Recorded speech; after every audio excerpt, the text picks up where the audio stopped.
The morning sun painted long shadows across the quiet suburban street of Willow Creek.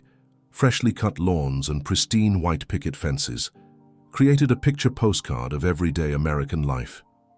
The aroma of brewing coffee and sizzling bacon wafted from nearby kitchens, but at the end of the cul-de-sac, where the Miller residence stood, something was different. 3 Harleys gleamed in the driveway, their chrome catching the morning light like silver mirrors. The deep rumble of their engines had been silent for hours, but their mere presence was enough to make some neighbors nervously peek through their blinds. Marcus Miller was not what people expected when they heard the words "Devil's Advocate." At 42, with arms covered in intricate tattoos and a worn leather vest practically glued to his shoulders, he certainly looked like the intimidating biker the neighbors whispered about. But those who truly knew him saw a completely different man. His wife, Sarah, a dedicated pediatric nurse, had fallen head over heels for his gentle heart 20 years ago. Their 2 children, Emma, 12, and little Jake, 7, knew their father as the playful dad who braided hair and read bedtime stories, using a different silly voice for each character. Marcus worked as a mechanic 6 days a week, paid his taxes on time, coached Pee Wee League on Saturdays and had never even gotten a parking ticket. But none of that mattered to Arthur Jenkins. Before we continue, if you believe in justice, in the strength of family, and in looking beyond first impressions, please hit that like button. Share this video with someone who needs to hear this story. Subscribe to our channel, and let us know in the comments where you are watching from. Because what happened to this family will remind you that humanity can be found in the most unexpected places. Arthur Jenkins had lived next door to the Millers for 3 long years, and for those 3 years, he had been meticulously building a case against them in his own mind. Every rumble of a motorcycle engine sent a shiver down his spine. Every gathering of bikers for a Sunday barbecue convinced him that illegal activities were taking place right next door. He secretly photographed every visitor. He carefully documented every late-night arrival. And the day he saw Marcus teaching Jake how to sit on a parked motorcycle, something inside Arthur snapped. The call he made to the Family Services Agency painted a terrifying picture of danger and neglect. He claimed the children were constantly exposed to gang violence, that illegal weapons were being stored somewhere in the house, that drugs were being dealt out of the garage. None of it was true, said he. But Arthur told his fabricated story with such conviction that a full investigation was immediately launched. Sarah Miller answered the door on a seemingly ordinary Tuesday morning, only to find 2 social workers and a police officer standing on her porch. The grim expressions on their faces told her everything. Emma and Jake were taken into temporary custody that very afternoon. Marcus arrived home from work later that day to find his wife sobbing uncontrollably on the kitchen floor.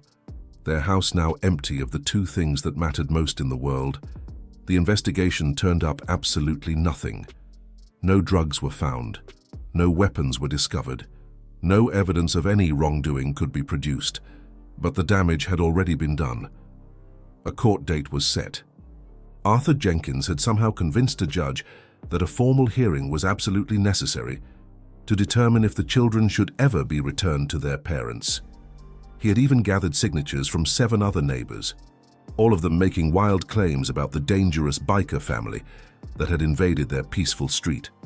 Marcus sat in the courtroom on the morning of the hearing, his leather vest carefully left at home, wearing a suit that felt incredibly uncomfortable against his skin.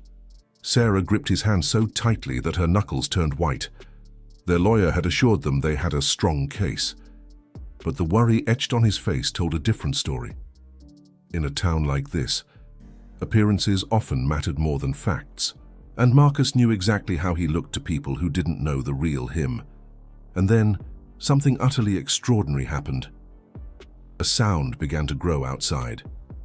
At first it was faint and distant, like thunder rumbling in from far away, but it grew louder, closer. The unmistakable rumble of motorcycle engines, dozens of them, then hundreds, filled the air until the windows of the entire courthouse began to vibrate. The bailiff glanced out the window, and the color drained from his face. Motorcycles, hundreds, upon hundreds of them. Lined up outside the courthouse in perfect formation, men and women in leather vests, the distinctive red and white patches of the devil's advocates visible even from inside the courtroom. They weren't there to cause trouble. They were there to testify. One by one, they filed into the courtroom. Grizzly, the chapter president, a man whose mere presence could silence an entire room, walked confidently to the front. Behind him came a steady stream of 37 character witnesses, doctors who Marcus had helped when their cars broke down, teachers whose children played happily with Emma and Jake, a pastor who testified that Marcus had quietly helped rebuild the church roof after a devastating storm, a homeless shelter director who testified that the local Devil's Advocates chapter had donated over $50,000 in the past year, alone. The judge listened intently. For 2 solid hours. He listened to story after story of a family that gave more than they took, of a man who looked intimidating on the outside, but possessed a heart that belonged to everyone around him. Arthur Jenkins sat huddled in the back row, his face growing redder and redder with each and every testimony. He had expected to completely destroy a family that day. Instead, he was forced to watch his own credibility utterly crumble. When the judge finally spoke, his voice was thick with something closely resembling emotion. He stated that he had presided over many cases in his 30 years on the bench, but never, in all his years, had he witnessed a community rise up so powerfully in support of one of its own. He dismissed the case entirely. He ordered that the children be immediately returned to their parents, and he looked directly at Arthur Jenkins when he sternly said that making false claims to separate a family was not just wrong, it was evil. Marcus Miller did not cry often, but when Emma and Jake came running into his waiting arms in that crowded courtroom, when Sarah wrapped her arms around all of them in a loving embrace, when 500 bikers outside revved their engines in a thunderous celebration, the tears flowed freely. He looked up to see Grizzly standing nearby, arms crossed, a rare and genuine smile gracing his weathered face. Grizzly simply nodded his head and said, "You are family, brother. We never abandon our own." That evening, the Millers hosted a massive barbecue in their backyard.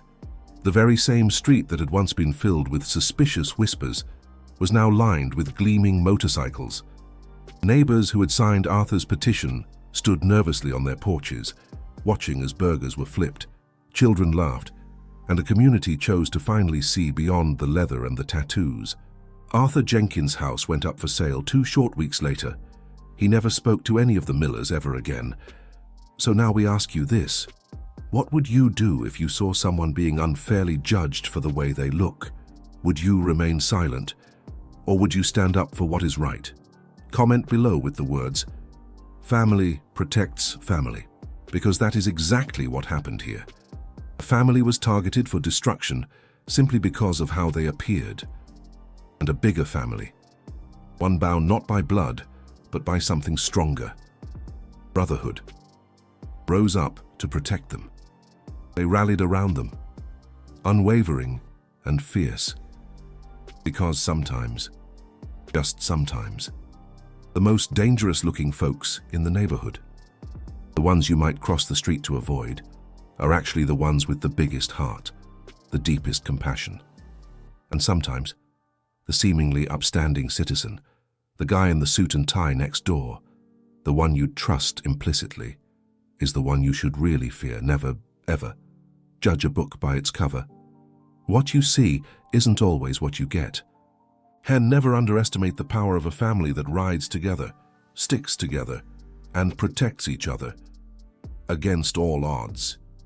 Remember that.